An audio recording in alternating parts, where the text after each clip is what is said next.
Irvingman! We need to wind our clocks back a lot for this one. Jet aircraft had only started appearing near the end of World War II.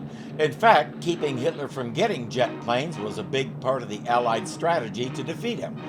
If you've been watching my Hogan's Heroes retrospective, which I call Hogenheim, you've heard them talk a lot about destroying jet fuel, jet development centers, all that stuff. World War II ended in 1945. We're only 8 years after that, so jet engines and jet aircraft are still in their infancy. Being a test pilot often meant going to an early cremation in your plane. We'll want to keep that in mind as we examine this episode.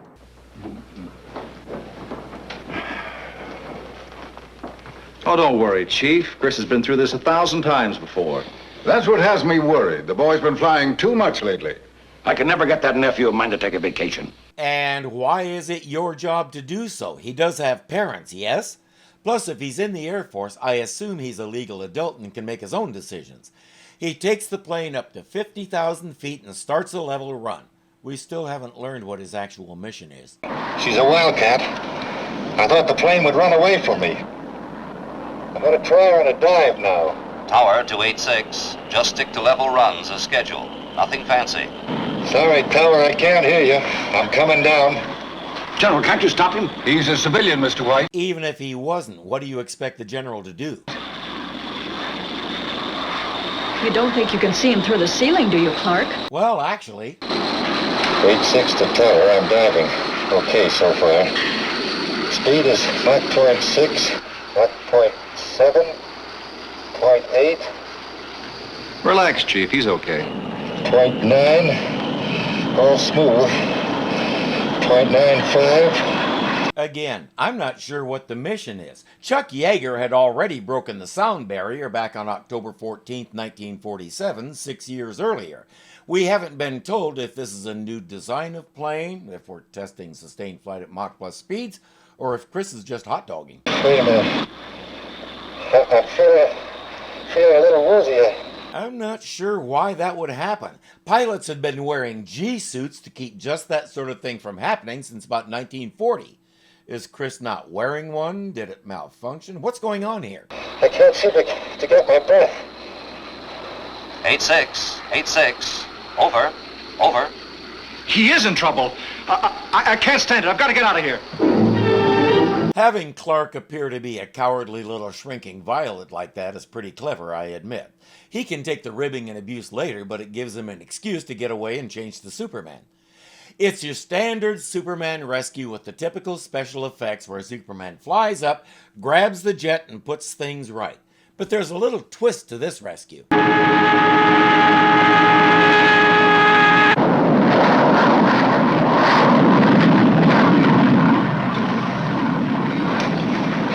Yes, I can breathe now.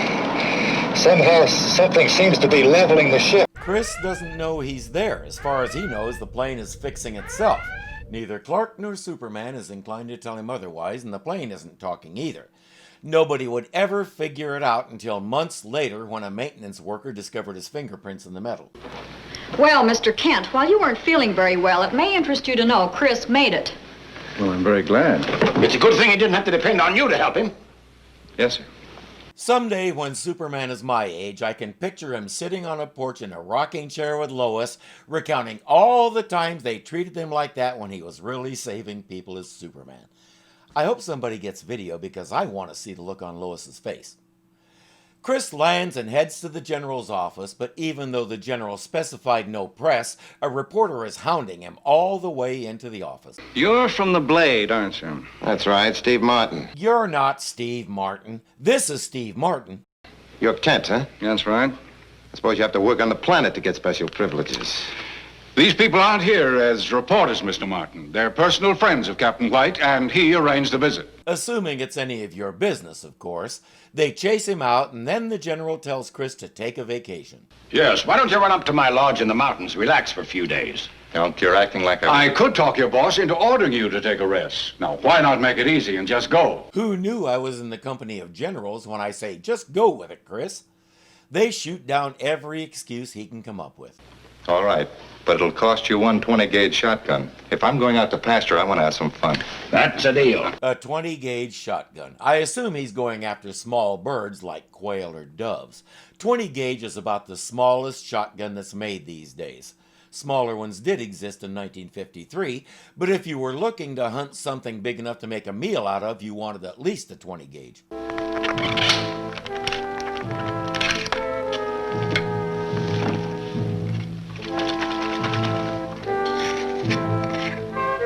And that's not a shotgun anyway. It looks like a 30-06 big game rifle. Those are used for deer, elk, bear, chupacabra, basically anything that's bigger than you are. He may be planning to stay for a while if he intends to pack in that much meat.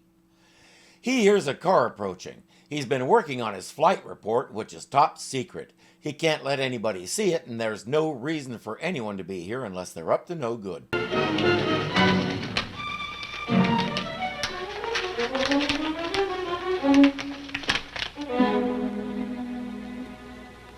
They say, "Come take a ride with us. Somebody wants to talk to you. It doesn't matter who." These geniuses actually expect him to go along with a statement like that. I'm not going anyplace. Or do I have to start my hunting a little early? You're too close to them. They can grab it out of your hand. You can't fire a gun with no bolt in it, Captain? Oh yeah, that too. Kind of a gay. Whoa, wait a minute. Let's not argue about this, huh? You gotta lose. I wouldn't be too sure of that. Frenchie, it looks like this man needs a little convincing. Shame on Frenchie hitting Chris's poor little fist with his big strong face like that. Hey, wasn't we supposed to look for some kind of We're report? supposed to deliver the captain.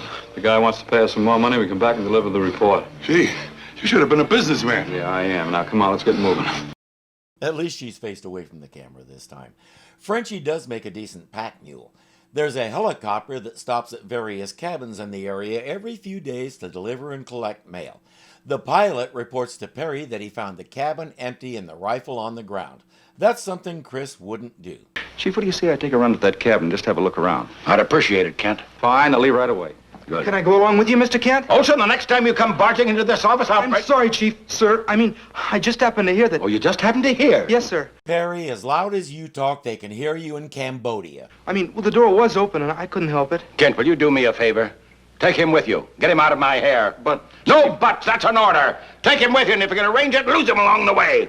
I'll be with you in a minute, Mr. Kent. Thanks, Chief. Don't call me Chief. Clark just called him chief and he made no objections. Apparently, Jimmy is the only one who isn't allowed to do what everybody else does.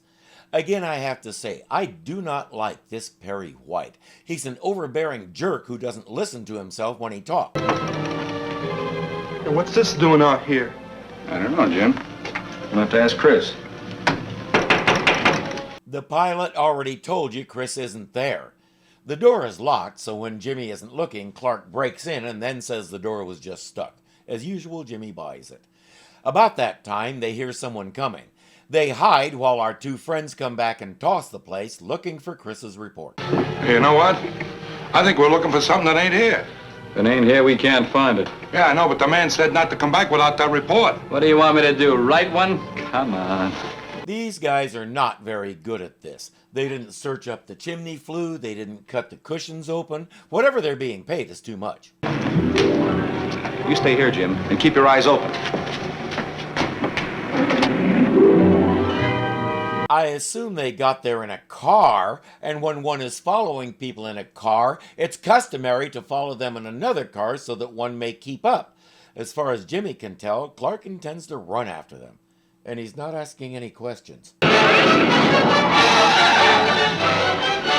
stopped the car for? I didn't do nothing. It stopped by itself.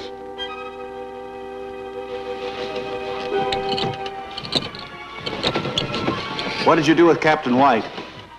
Frenchie isn't about to argue with a disembodied voice, so he tells it everything. They tied him up and left him in an alley, then they were told to go back and find the report.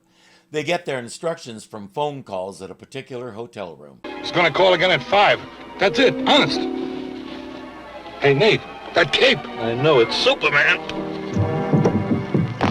All right, boys, end of the line.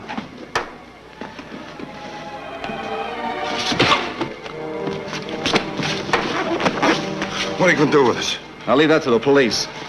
At least he didn't bash their heads together this time, but that's probably because he didn't want to carry them all the way to the police station. What was your airspeed, altitude? Where's your flight report? Your airspeed, altitude. What kind of fuel you use? No comment. You'll comment.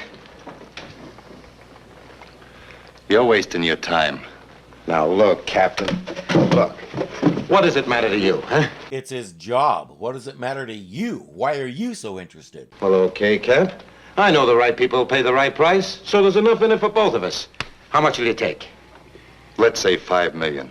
$5 million? Are you nuts? And it's no deal. Well, I'm tired of playing around with you, kid. And now he can't talk. Brilliant, dude. Maybe you need to take a night class in how to be an effective trader. You don't seem to know what you're doing. Oh, sorry, what's night school? Well, before colleges and universities started offering adult education classes, there was night school. Some school districts would offer courses for people who had to work all day but wanted to improve their education, get their GED or whatever. There weren't many of them and they did a booming business. I went to one myself during my senior year of high school. See, I completely blew off my junior year because that was the year I got hooked on Nembutal. I've done a story time about that. I suddenly realized I was way short of graduation requirements, so the school suggested I take the English course I needed at the local night school. I'm going to do another story time about that because it was one of the most ridiculous things you ever saw. For now, I'll just tell you what I got out of it. I met a couple of really hot girls and we got high a lot. Excelsior Hotel? Give me room 20. Hello, Nate? Yeah, I know, but did you get... Just a minute. You're not Nate. You're not Sylvia. You're one of the kung fu creatures on the rampage. Looks like somebody's playing games, Captain. So I have to get out of here. Come on. Get up. Martin, that just cost you your life. Raise your hand if you're surprised. Now use that hand to slap yourself. Don't your boys ever clean up after themselves? Looks like a thorough job. If the report had been here, they'd have found it. So? So I expect the cops to come nosing around here later looking for clues, but that's not all they're gonna find unless you've changed your mind about talking. And if he doesn't change his mind and you shoot him, you'll never find out what you want to know. You don't realize it, but Chris is the one in control of this situation because you can wave that gun all you want, but you don't dare use it. There's a knock at the door. Martin says, "Get rid of whoever it is and remember I have the gun." It's the helicopter pilot asking about outgoing mail. Well, okay, Mr. White. If you got no mail, you want to go out? No, nothing. Except that letter to Perry White at the Daily Planet I left for you the other day. Letter, but It was very urgent. I wanted to make sure he got it. Come to think of it, maybe I slipped up on that. Maybe I put the letter in the other sack. I'll take care of it. Thanks. Sure thing. Martin has no idea what just happened. Help is on the way. So that's what happened to the report, huh? Send it on to your dear uncle. As I said, Martin has no idea what Chris really did, but Tim does. He may want to hurry.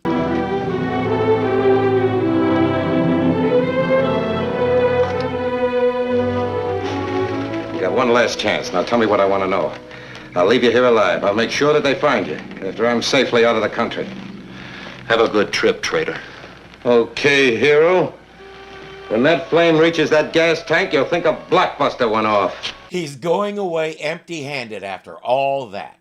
As I said, he doesn't seem to have a clue what he's doing. Well, you see, I'm positive that he didn't leave no urgent letter like he told me when I went by the cabin a couple of hours ago. So I figured... You mean you actually saw Chris in that cabin 2 hours ago? That's what I said, yeah. Well, that's impossible. You couldn't have. But I did, ma'am, yeah. We saw Clark slip out, and so did Perry. But there's no time to ponder that right now. Lucky for Clark. Superman! Boy, am I glad to see you. I'm glad to see you, too. Alive. Can you make it? I think so. Come on, boy. It's the gun. Question for the effects department. Why doesn't Superman ever fly someone out of a situation like that? Chris makes Superman go back in for the rifle. Look, I know your uncle gave it to you, but sentiment only goes so far. Are you all right? Yeah. Can you drive? I think so. I happen to know that Clark Kent will be along this way any minute. You can meet him on the road. Kent? Good. You know, he's a pretty swell guy in spite of what Lois thinks of him. Well, he'll be glad to hear this. Thanks. I mean, he'll be glad to hear that. I still don't know what happened to that report. Well, the guy who handled it is sitting right in front of you. Maybe you could ask him. Magic. I just rolled it up and made it disappear. Just like that, huh? Almost. That's why I asked Superman to go back in after the rifle. Well, that's what I call using your head. I hope he remembers to take that cap off before he goes hunting again. And I've handled a lot of guns, but I've never seen one with a cap like that. Have you? Perry calls and learns that Chris is all right, but since Clark is in Perry's office, he gets to give the orders. Now listen, I want you to have the sheriff announce that Chris died in that fire. I'll explain later. Somebody better explain. I'll get right over. Get right on it, White, and don't call me Chief. Why keep it under his hat? Well, we don't have any proof against Martin, do we? No, I guess not. You have the eyewitness/victim of kidnapping and attempted murder sitting in that chair. That's not enough for you? Clark has a plan that involves the general. A plan for what we don't know yet. We watched that same jet take off again, presumably with a different pilot. 8-6, calling Pico Tower. Pico Tower, over. I know those old radios are bad and sometimes sound a little funny, but I swear they're both saying Fecal Tower. Going up to 50,000 now to make the level run, over. Go ahead, but take it easy, Chris. Something wrong, Martin? No, nothing's wrong. Say, that's not the same pilot that flew the test last week, is it? It's the same pilot, all right, Martin. Are you sure there's nothing wrong, Martin? You're... He's what? Stand back! All of you! How does he get onto a military base and they don't search him for a gun? Chris chases him until Martin runs out of bullets. Then it's his turn. But there's one little thing that goes by without comment that I thought was very cool. Did you see it? I'll play it again. Chris should be dead. That shot was on target. Clark quietly caught the bullet before it hit Chris. I wonder how many viewers even noticed. Clark,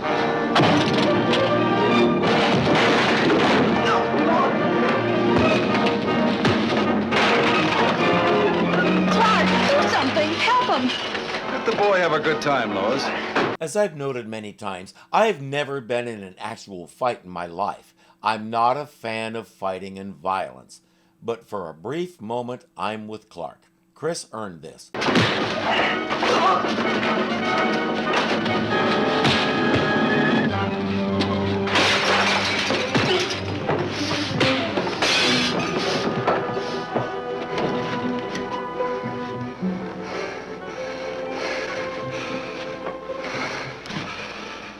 Well, for a while there, I could have used a little more help from Superman again. Well, that's more than you got from Clark. Lois still doesn't get it. Probably a testosterone thing.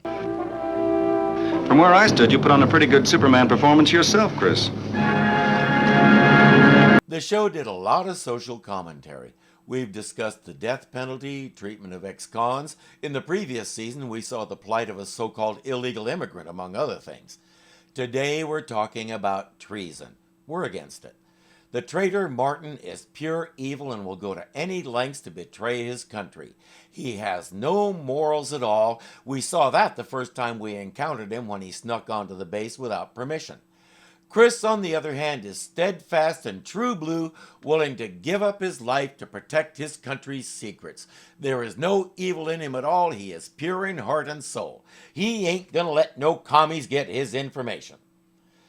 Joe McCarthy and his hunt to root out them dirty commie pinkos from government, entertainment, and life in general were in full swing, and the fact that Martin is a reporter is significant. One thing McCarthy succeeded at was making people suspicious of the press.